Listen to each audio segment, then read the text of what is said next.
The rain-slicked streets of Brooklyn gleamed under the sodium lamps like veins of molten silver, and I slammed the car door so hard the echo cracked through the downpour like a gunshot. My fists were balled, knuckles white against the chill, as I stormed toward the brownstone, the weight of what I'd just done. What I'd almost done, crushing my chest like a collapsing star. "Garrett, wait!" Lewis's voice shattered the storm behind me, raw and pleading, but I couldn't turn back, not when the truth I'd buried for years was clawing its way out, bloody and unyielding. I burst through the door of the dimly lit bar on Atlantic Avenue, the kind of place where forgotten dreams nursed their hangovers in the corners, and collapsed onto a stool, my heart hammering like it was trying to escape my ribs. The bartender, a grizzled vet with tattoos snaking up his arms like old regrets, slid a whiskey my way without asking. He knew the look, the one that said a man's world had just tilted off its axis.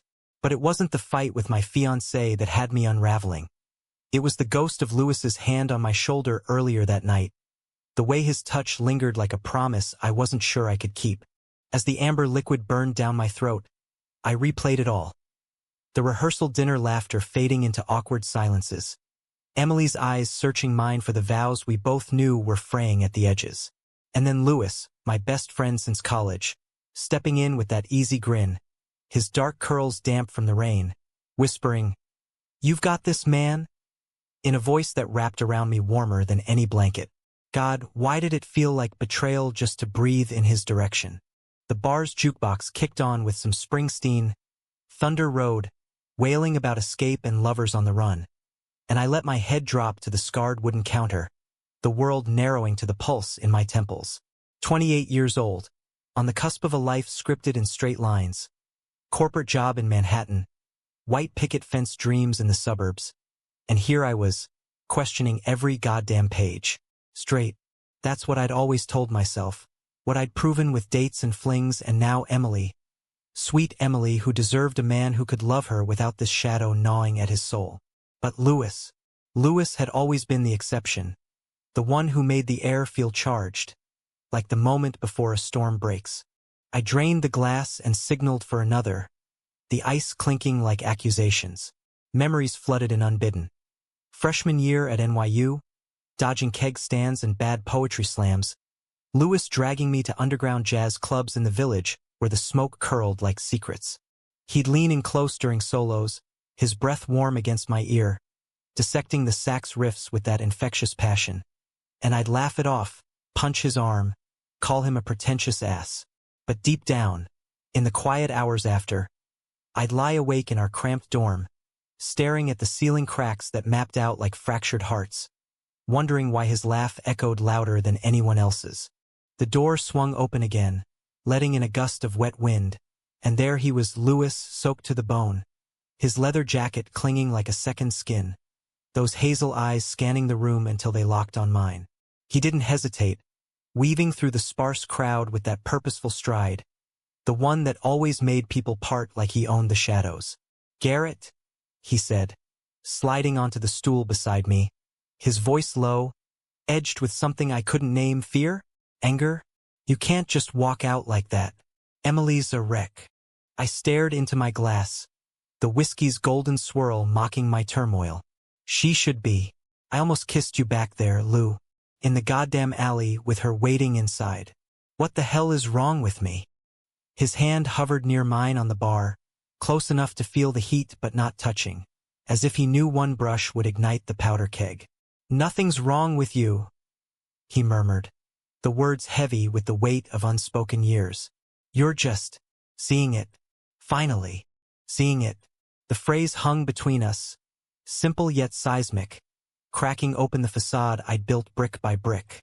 I thought of the times I'd scrolled past his Instagram stories late at night, him at a gallery opening in Chelsea, arms slung around some artist with ink-stained fingers, that radiant smile lighting up the feed, and felt a twist in my gut I chalked up to envy, to missing our glory days. But now, with the rain drumming the windows like impatient fingers, I couldn't lie anymore. It wasn't envy. It was longing sharp as shattered glass. "Tell me to go," I whispered, my voice breaking on the edge of a sob. "Tell me to fix this with Emily, to pretend it was the bourbon talking." Lewis's gaze softened, the bar's neon glow catching the flecks of gold in his eyes. I can't do that, Garrett. Because if I did, I'd be lying too. He paused, swallowing hard, the vulnerability stripping him bare. I've been waiting for you to catch up. For 3 years. The confession landed like a thunderclap, stealing my breath, and in that suspended heartbeat, the world remade itself. Not in straight lines, but in curves and colors I'd never dared to trace. The whiskey's haze blurred the edges of the bar, turning the patrons into watercolor smears against the rain-streaked windows. But Lewis's face remained sharp, etched in the unforgiving light of truth. 3 years. The number echoed in my skull, a metronome ticking back through stolen glances at barbecues, late-night texts about nothing and everything, the way he'd linger after dropping me off at Emily's apartment, engine idling like a heartbeat reluctant to fade. I chalked it up to bromance, the kind of fierce loyalty forged in the fire of shared failures. My botched internships, his string of heartbreaks with guys who never stuck around. But now, with his words hanging raw in the air, I saw it for what it was. Patience, woven with quiet ache. I pushed the glass away, the scrape against wood louder than it should have been. Why didn't you say something sooner? Back in college, when we were idiots chasing dreams in the city that chews them up and spits them out. Lewis's laugh was bitter, a short bark that didn't reach his eyes. He ran a hand through his wet curls, droplets scattering like fleeing thoughts. Because you were straight, Garrett. Or at least that's what you roared from every rooftop. Remember that party at the Abbey? You hooked up with that sorority girl right there on the dance floor, and I just watched, pretended it didn't twist the knife. The memory hit like a sucker punch. Strobe lights pulsing to some forgotten EDM track, the girl's laughter hot against my neck, and Lewis in the corner, nursing a beer, his smile a mask that fooled everyone but me. If I'd only looked closer. Guilt surged, hot and acidic, mingling with the liquor in my veins. I'm sorry, I choked out, the words inadequate, flimsy as wet paper, for not seeing you, for making you wait. He shook his head, the motion gentle, absolving. Don't. You weren't ready. Hell, maybe I'm not either. My last guy, Theo? He bailed because I was too hung up on some ghost from my past. Turns out he was right. His fingers finally bridged the gap, brushing mine. A feather-light touch that sent electricity arcing up my arm, awakening nerves I'd ignored for too long. I didn't pull away. Instead, I turned my hand palm up, lacing our fingers in a grip that felt like coming home to a house I'd never known I owned. The bar faded, the clink of glasses, the murmur of half-hearted flirtations, until it was just us, two men adrift in a sea of what-ifs, the rain outside a curtain shielding our fragile revelation. We talked then, words tumbling like the downpour, about the fear that had kept him silent, the way he'd map out escape routes in his mind during our group hangs, always positioning himself near me but never too close. I confessed the cracks in my armor, the dreams where his face blurred with lovers I couldn't quite place, the aversion to Emily's touch that I'd blamed on wedding stress. It's like I've been living in black and white, I said, voice steadying as the pieces slotted into place. And you're the color I didn't know I was missing. Lewis's thumb traced circles on my knuckle, a soothing rhythm that eased the storm in my chest. Then let's paint it together. But Garrett, Emily, she's not just collateral. You owe her the truth. The mention of her name was a dash of cold water, snapping me back to the wreckage I'd left behind. The rehearsal dinner. White linens and forced toasts, her hand in mine under the table, squeezing like a lifeline. I'd bolted after the cake cutting, claiming a work call, but really, it was Lewis pulling me aside in the alley for a smoke, his concern cracking my composure until that almost kiss. Lips inches apart, breaths mingling in the humid night, the world narrowing to the pull between us. I know, I admitted, the weight settling heavier. But how do I even start? Hey, babe, turns out I'm not who you thought. He squeezed my hand, his grip an anchor. With honesty, the kind that's gonna hurt like hell, but it'll set you free. Both of you. We left the bar as the rain eased to a drizzle, arms brushing as we walked the glistening sidewalks toward my sublet in Cobble Hill. The city hummed around us. Honking taxis, distant sirens, the eternal pulse of New York that never slept, mirroring the insomnia I knew awaited. At my door, he paused, the porch light casting his features in soft gold. Call me after. Whatever happens. I nodded, throat tight, and watched him vanish into the night, a silhouette against the amber glow. Inside, the apartment felt too still, Emily's engagement ring glinting accusingly from the nightstand where I'd tossed it in my haste. I sank onto the bed, phone in hand, dialing her number with fingers that trembled like leaves in the wind. She picked up on the second ring, voice thick with tears. "Garrett? Where are you?" I thought. "God, I thought you were gone for good." "I'm here," I lied, because in that moment, I wasn't not fully. We need to talk. About us. About everything." The conversation stretched into the small hours, words carving out the chasm between who we'd been and who we were becoming. She cried, raged, then fell silent, the kind of quiet that echoes louder than screams. "Was it always there?" she whispered finally. "This other part of you?" "I think so," I replied, honest to the bone. "But Louis, he made me see it. And I'm so damn sorry it took this long." Her exhale was a sigh of release, bittersweet. "I love you, Garrett, but not like that. Not anymore." We agreed to meet at dawn, to untangle the threads with a mediator friend, to salvage friendship from the ruins if we could. As the call ended, the first light crept over the East River, painting the skyline in hues of pink and resolve. I texted Louis, "It's done. Coffee?" His reply was instant. "On my way. Proud of you." That morning, over steaming mugs at a hole-in-the-wall diner on Court Street, we didn't kiss. Not yet. It was enough to sit across from him, knees touching under the Formica table, sharing pancakes sticky with maple syrup and stories of what came next. The city awakened around us, oblivious to the rebirth unfolding in a vinyl booth, and for the first time, I breathed easy, the straitjacket of my old life slipping away like morning fog. But freedom, I learned, comes with its own shadows. As weeks blurred into tentative dates, stolen walks in Prospect Park, his hand in mine under the canopy of autumn leaves, whispers started. Emily's circle, tight-knit and unforgiving, spun tales of betrayal, painting me as the villain who'd toyed with her heart. And then there was Mark, my oldest friend from the firm, the one who'd stood as best man, who cornered me in the elevator one crisp October afternoon. "You screwing around on her with Lou? That's low, even for you," he snarled, eyes hard as the steel cables humming behind us. I recoiled, the accusation a slap. "It's not like that. We ended it clean. This is real," he scoffed, stepping off at his floor with a shake of his head. "Real? You're throwing away everything for a phase. Don't come crying when it blows up." The doubt seeded then, a tiny fracture in the foundation we just laid.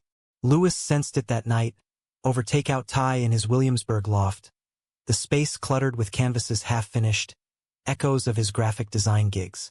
"What's eating you?" he asked. Fork paused midair, concern etching lines around his mouth. I hesitated, then spilled it, the confrontation, the nagging voice in my head whispering that maybe Mark was right, that this was a detour, not a destination. Louis listened, then set his plate aside, drawing me close on the worn leather couch.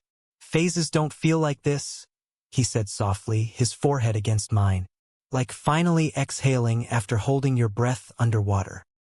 His words wrapped around me, mending the crack, and when our lips met, tentative at first, then deepening with the hunger of withheld years, it was like tasting sunlight after endless night. No rush, no desperation. Just the quiet certainty of two souls aligning, the city lights twinkling approval through the loft's floor-to-ceiling windows. Winter clamped down on New York like a vice, the wind off the Hudson slicing through coats and resolve alike. But our rhythm held steady, mornings tangled in sheets that smelled of him, evenings sketching ideas for his next exhibit while I pored over spreadsheets in the glow of his desk lamp.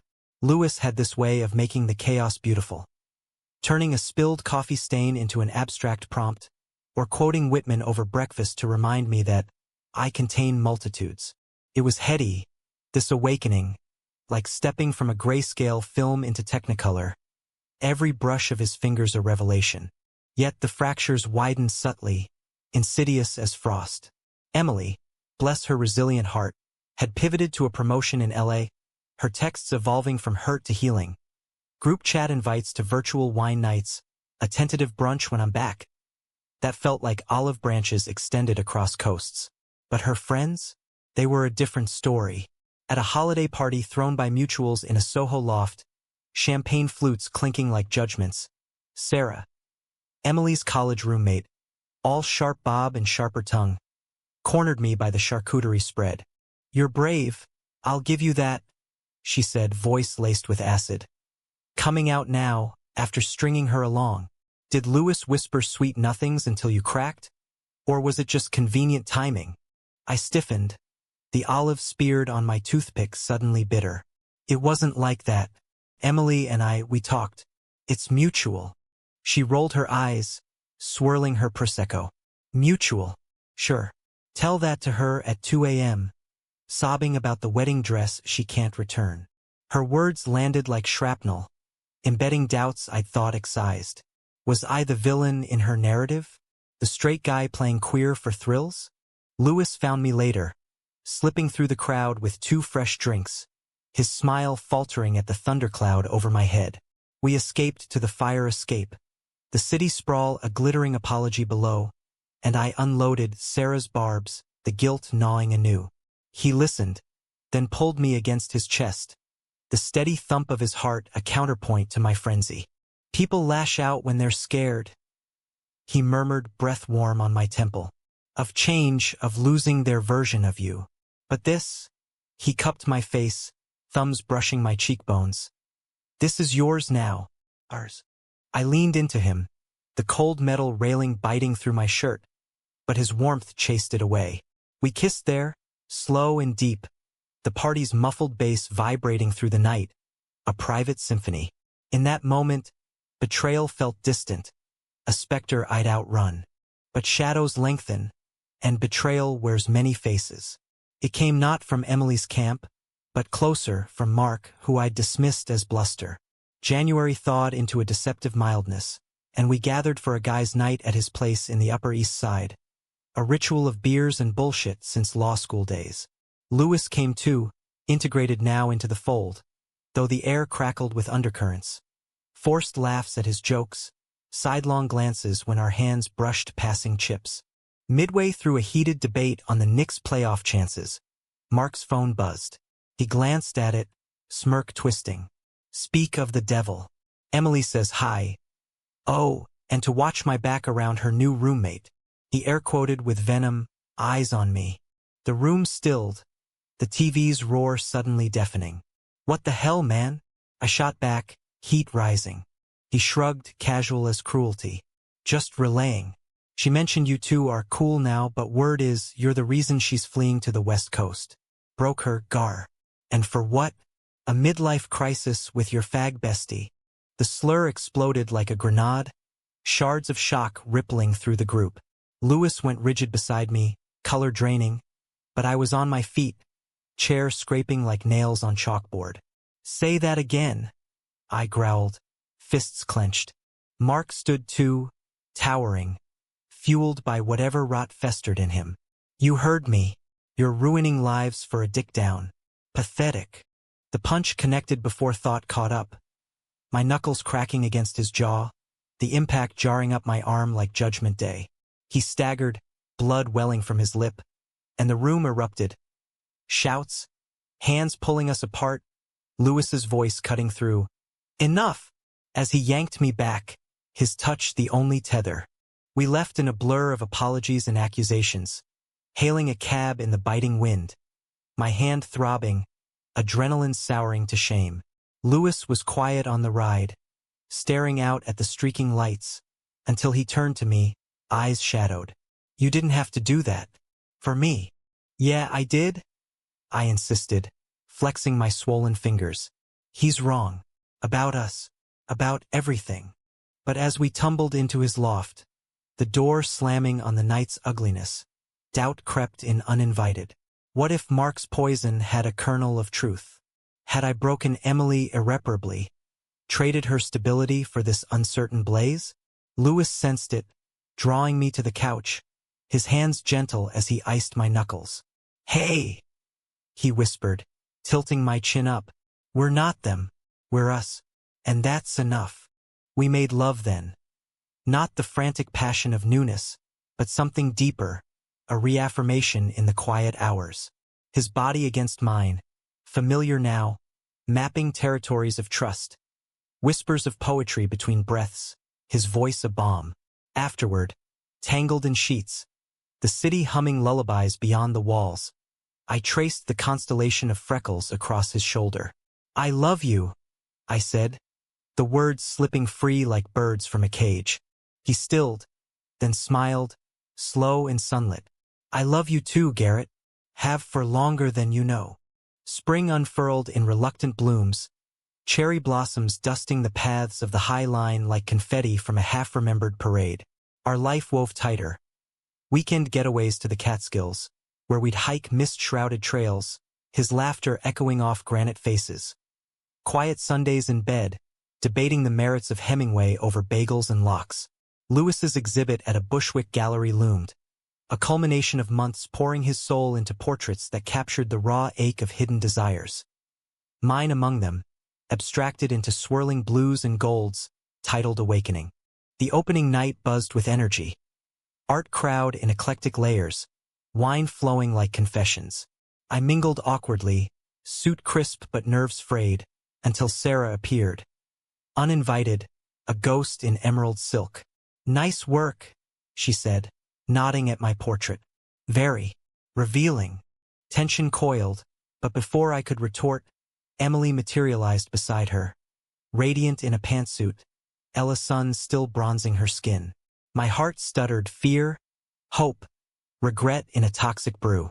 "Garrett," she said, voice even. "Heard about the fight. Mark's been radio silent since." I swallowed. You look good." She smiled, genuine. "I am. Therapy helps. And distance." Her gaze flicked to Louis, across the room charming a critic, then back. "He's good for you. I see it now." Relief flooded. A dam breaking. We talked, really talked, for the first time since the split. About the pain, the growth, the grace in letting go. "I forgive you," she said simply, hugging me tight. "But don't fuck this up." "I won't," I promised, meaning it. As the night waned, Louis pulled me into a shadowed alcove, his exhibit's glow haloing us.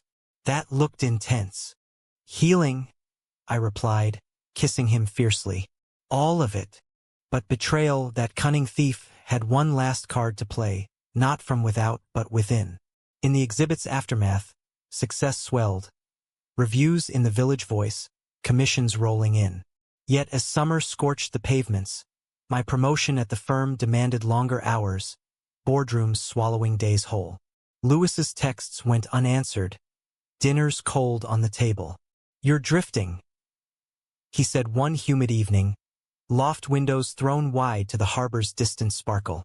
"I'm not," I protested, loosening my tie. "Just the job. It'll ease." But it didn't. Pressure mounted. Deadlines, expectations, and in the void, old habits resurfaced. Mark's echo, the fear that this love was a luxury I couldn't afford. One night, after a brutal client call, I found myself at a bar near the office, whiskey calling like an old flame. There was Alex, a colleague with easy charm and zero strings, sliding onto the stool beside me. "Rough day?" he asked, grin wolfish. One drink became two, talk veering to complaints about the grind, his hand casual on my arm. It was nothing, a flirtation born of fatigue, but when Louis called, I let it ring, guilt twisting like a knife. The next morning, nursing a hangover and heavier conscience, I confessed over coffee, voice small. I didn't cheat, but I didn't stop it either. His face crumpled, not in anger, but devastation. The betrayal of doubt, after all we'd built. "Do you regret us?" he asked, voice barely above whisper. "No," I said, desperate. "God, no. It's me. Scared I'll lose you, to the world's bullshit. He stood, chair scraping. Then fight for it. Not against shadows. He walked out, leaving me in the diner's fluorescent glare, the weight of my weakness crushing. Days blurred into a chasm. Unanswered texts, empty loft, the city's indifference mocking my isolation. I threw myself into work, but it was hollow, echoes of Lewis in every quiet moment. His laugh in a passerby's, his scent on a forgotten shirt. Emily texted from LA, heard you're moping. Fix it, idiot. I did. On a sweltering August afternoon, I quit the firm. Walked out mid-meeting, pulse thundering, freedom tasting like sweat and steel. Then to the gallery, where he was prepping a new show, canvases alive with fury and fire. Lou, I said, breathless in the doorway. I choose us. Every messy, beautiful part. He turned, brush in hand, paint splattered and wary. Prove it. I crossed the room, pulling him into my arms. The kiss a vow amid turpentine fumes. No more drifting. I'm here. Autumn returned like a prodigal, leaves carpeting the streets in fiery protest against the coming chill. And with it, our recommitment deepened roots. I pivoted careers, freelance consulting, flexible hours that let me wander into Lewis's studio mid-morning, coffee in hand, to watch him wrestle shapes from blankness. Your muse today? He'd tease, smudging charcoal on my cheek. Always? I'd reply, stealing a kiss that left us both grinning like fools. The city, that relentless forge, tested us still. Subway breakdowns stranding us in tunnels thick with frustration. Holidays laced with family interrogations. Mine in Connecticut, polite but probing over turkey and tension. So Garrett, this Lewis. He's your. Dad trailed off, fork hovering, Mom's eyes wide with unspoken questions. Partner, I supplied, chin up, the one who makes sense of the chaos. Awkward silences followed, but seeds planted. A tentative email from Dad weeks later, clipping an article on modern families. His way of bridging the gulf. Lewis's kin were warmer. His sister Mia, a barista in Queens with a laugh like church bells, hosting us for game nights where she'd grill me on everything from the Mets to my journey. You hurt him, I hurt you, she'd warn, half joking, eyes fierce with love. I won't, I'd swear, and mean it fiercer each time. Yet conflict brewed not in malice, but in the marrow of dreams deferred. Lewis's art surged, solo show at MoMA PS1 on the horizon, scouts buzzing, but the spotlight demanded travel. Residencies in Berlin, panels in LA.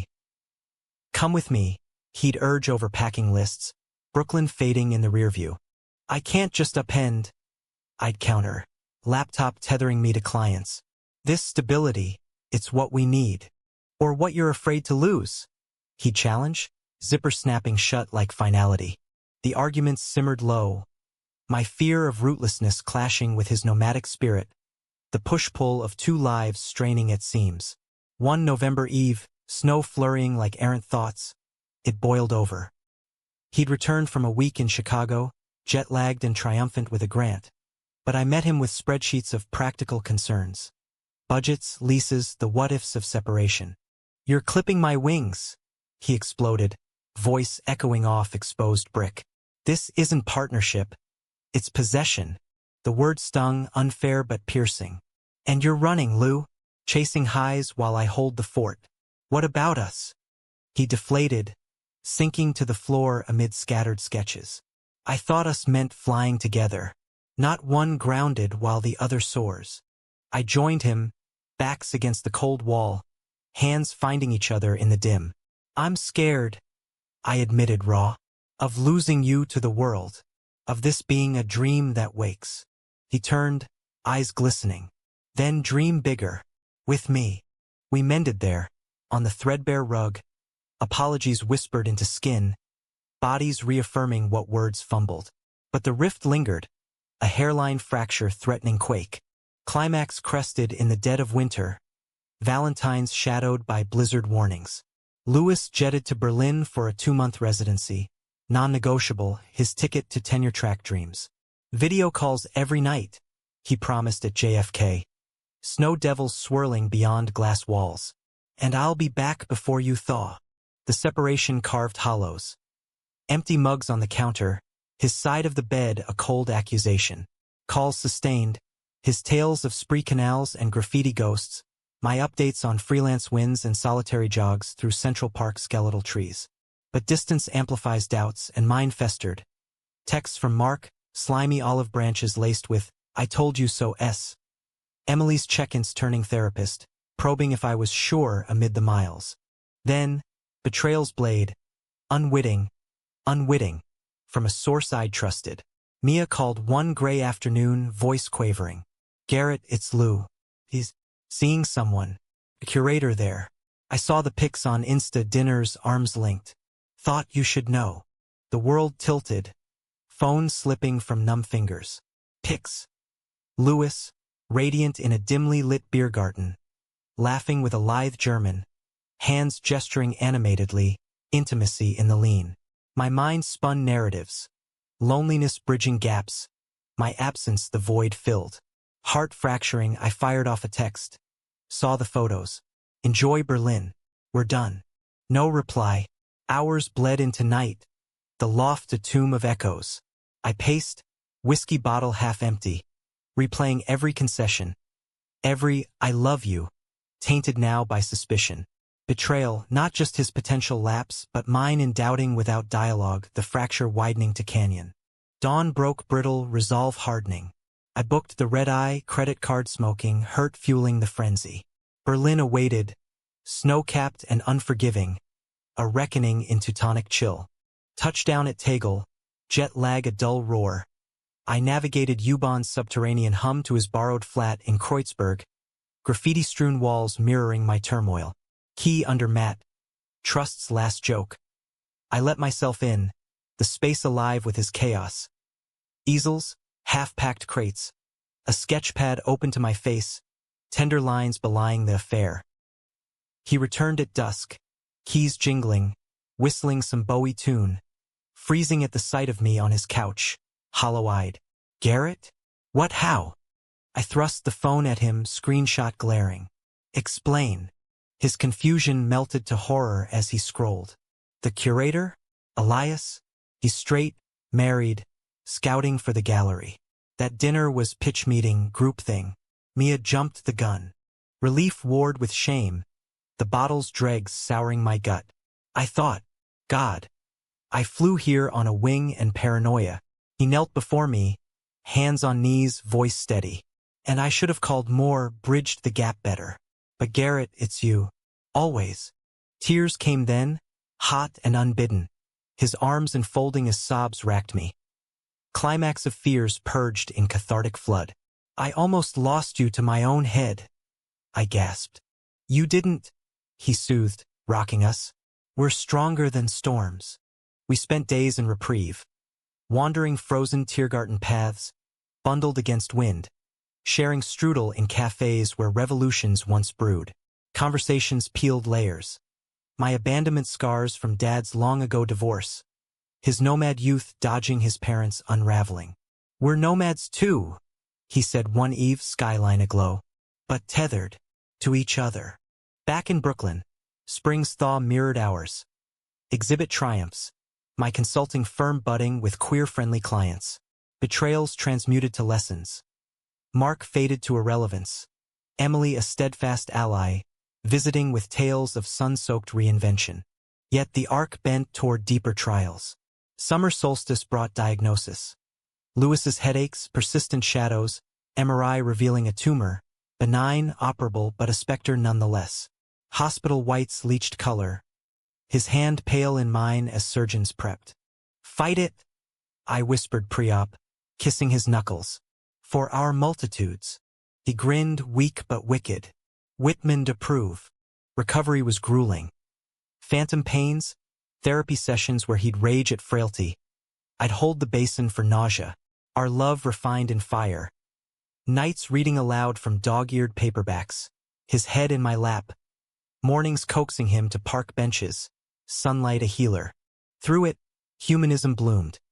Support groups where stories intertwined like vines. Mia's fierce caretaking, even Dad flying in, grip firm on Lewis's shoulder. "Your family," he grunted, eyes misty. By fall's golden hush, scars faded to stories. Lewis's brush returned, bolder, canvases of resilience, vulnerability etched in ochre and azure. We married quietly in City Hall. Rings simple silver, vows whispered fierce. In straight lines and curves, I choose you. The ending, not fairy tale but human, flawed, enduring. We walk Brooklyn's veins still, hands clasped against whatever storms brew, knowing the part of myself I'd faced wasn't a detour, but the truest road home. Years on, gray threading our curls, we'd laugh over that rainy night, the hook that reeled us in. "Thought you were straight," he'd tease, elbow nudging. "Turns out," I'd counter, pulling him close, "I was just waiting for you." And in the city's ceaseless hum, we'd dance, two men, remade in love's unyielding light. Wait, no, that's only 4 files. I need 6. The story is building, but to reach 6,000 words, expand. Actually, recount. File 1, 1012. File 2 1008. File 3 1005. File 4 1002 equals 4027. Need to continue to file 5 and 6, but the plot is wrapping early. Extend the middle with more conflict/emotion.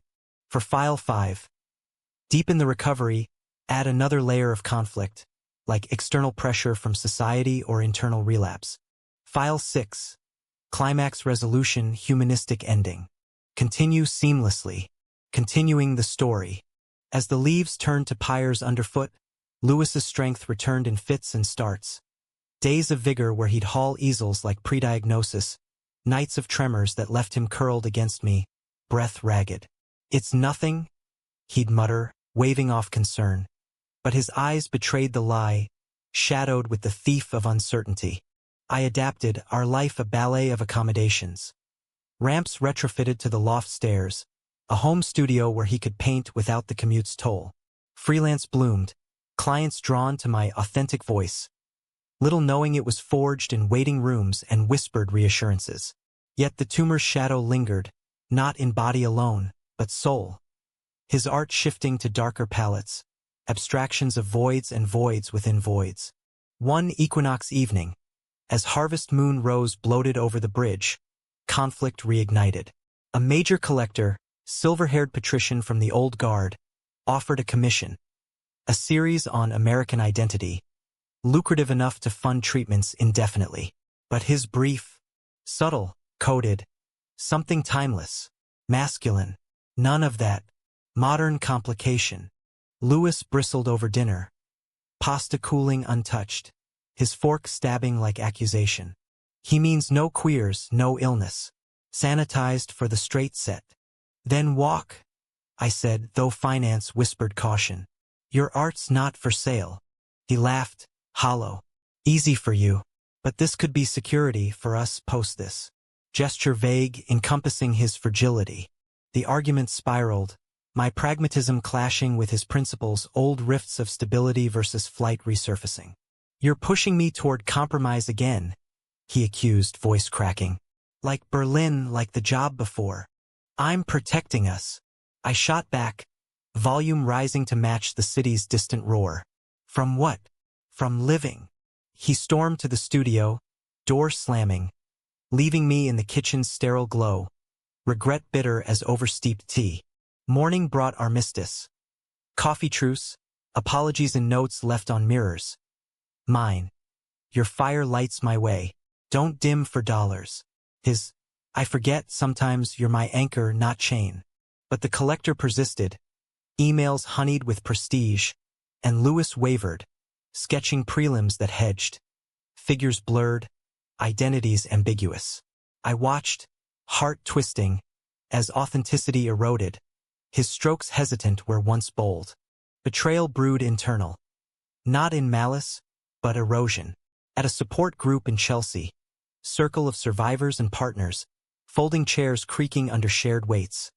A guest speaker, a poet with scars like roadmaps, read verses of rage against erasure. "We are not footnotes," she declaimed, voice thunder. Demand the page. Lewis nodded fiercely, but later, over diner pie, confessed, what if I can't? What if selling out saves us? I took his hand, calloused from brushes. Then we find another way. Together. The turning. He confronted the collector via video, screen aglow in our dim loft. My identity is the story, he stated, unflinching. Take it or leave. Leave it he did, door metaphorically slammed, but opportunity knocked anew. A queer arts collective, edgier, truer, commissioning his raw series on illness and love. Validation surged, his canvases exploding with reclaimed fury. Me in one, half-shadowed, half ablaze, titled Beloved Fracture. Spring's renewal mirrored his, physical therapy yielding strides unaided, art reviews hailing, a voice unbowed. We celebrated at a rooftop in the village, string lights twinkling like stars reclaimed, friends toasting. Emily via video, beaming from her beachside deck. Mia leading cheers, her new beau awkward but earnest. Yet climax loomed, not in health's caprice, but society's underbelly. Pride Month dawned vibrant, rainbow flags snapping in gusts, but for us, it unearthed old wounds. A documentary crew, scouting coming out stories, approached, national exposure. They cooed, platform for voices like yours. Flattered, we agreed, cameras invading our loft, probing questions veiled as empathy. Garrett, the straight-to-gay pivot, regrets? Emily sighed. I faltered on camera, words tangling. It wasn't a pivot. It was arrival. But edits twisted. Trailer dropped. My face spliced with Mark's anonymous betrayal quote. Emily's tearful clip from years prior. Narrative framing me as the confused groom. Backlash erupted. Online trolls swarming Lewis's feeds. Gold digger enabler. Sponsors pulling from his show. Even dad's golf buddies querying, that your boy on the news? Messy. Lewis withdrew, paintbrush idle, hurt festering to fury. They made a spectacle. He seethed one storm-lashed night, thunder punctuation. Our love, reduced to clickbait. I paced, rain lashing pains. We fight back. Statement, lawyer. No, he cut, eyes flashing. We live louder. Prove them wrong by being us. The confrontation peaked at Pride Parade. Mass of bodies undulating down Fifth, drums pounding heartbeat. We marched, hands linked, signs aloft. Love unedited. Midway, counter-protesters jeered, signs venomous. Slurs hurled like stones. One lunged, sign cracking against my shoulder, pain blooming white-hot. Chaos. Shouts, security swarming, Lewis shielding me. His cry, back off, fierce as any canvas. In the melee's wake, bruised but unbroken, we collapsed on a curb, medics fussing, adrenaline ebbing to tears. Why us? I whispered, arm throbbing. Because we're visible, he replied, bandaging my scrape with steady hands. And that's the real betrayal to hide. From ashes, resolve. We pulled from the dock, released our unedited footage online. Raw talks of joy, doubt, endurance. Views soared, not for scandal but solidarity, messages flooding. You gave me courage. Summer waned in quiet victories. Lewis's series sold out, proceeds to queer health funds. My consulting expanded, workshops on authentic leadership drawing crowds. Betrayals, self, society, alchemized to strength our bond-tempered steel. As leaves surrendered to frost once more, our story settled into rhythms profound. Anniversaries marked with custom canvases. His gift, my portrait evolving yearly, lines deepening with laugh lines and scars. We adopted a rescue mutt, Jasper, a scruffy terrier with Lewis's mischievous glint, who bounded through the loft like joy incarnate, tripping us into laughter amid chaos. Humanism wove through, volunteering at the center, mentoring youth navigating their own awakenings. Wide-eyed teens with questions tumbling like confetti. How'd you know? One asked, voice small in the circle's safe glow. I glanced at Lewis across the room sketching with a kid. Someone showed me, and I listened. Emily visited often now, her LA life a whirlwind of scripts and sunsets, crashing on our couch with tales of flings and epiphanies. "You two are disgustingly cute," she'd groan, tossing pillows. "Makes my dating apps look tragic." We'd toast then, to betrayals transcended, to loves that bent but never broke. Yet life, that impartial scribe, penned one final shadow. Lewis's checkups clear, but my own crept, a routine scan flagging anomaly, early, treatable, but a mirror to his trial. Role reversal. Him in waiting rooms, gripping my hand white-knuckled. Me cracking jokes through needles. See? Multitudes include hypochondriacs. His vigil was poetry. Readings from dog-eared Neruda. "I want to do with you what spring does with the cherry trees." Broth simmered with herbs from fire escapes.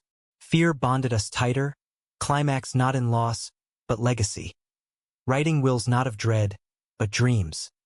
The loft to Mia, art to the collective. A fund for artists like him, unbroken. Recovery mirrored his. Slow blooms, gratitude acute. We traveled light. Amtrak to the Berkshires, cabins where moose grazed at dawn. His sketches capturing mist-shrouded hills. "This," he said one fog-veiled morn, easel propped on porch, "is the real awakening, us enduring." Back in Brooklyn, winter's hush brought closure. Mark, reformed in AA's forge, sent a letter scrawled apology. I was scared too, of losing the you I knew. Forgiveness flowed easy, a letter back, we evolve. Join the parade sometime. Ending unfolded not in grand tragedy or unalloyed bliss, but humanism's quiet grace. A life stitched from threads of ache and ecstasy, straight illusions shed for curved truths. On our 10th year, under that same porch light where confessions first bloomed, we slow danced to Springsteen. Rain pattering soft, Jasper snoring at our feet. "I thought I was straight," I murmured into his neck, sway sinking hearts. "Until me," he finished, grin audible. "Until us." The city-side approval, lights winking eternal. Two men woven into its tapestry. Flawed, fierce, forever facing the parts that made them whole.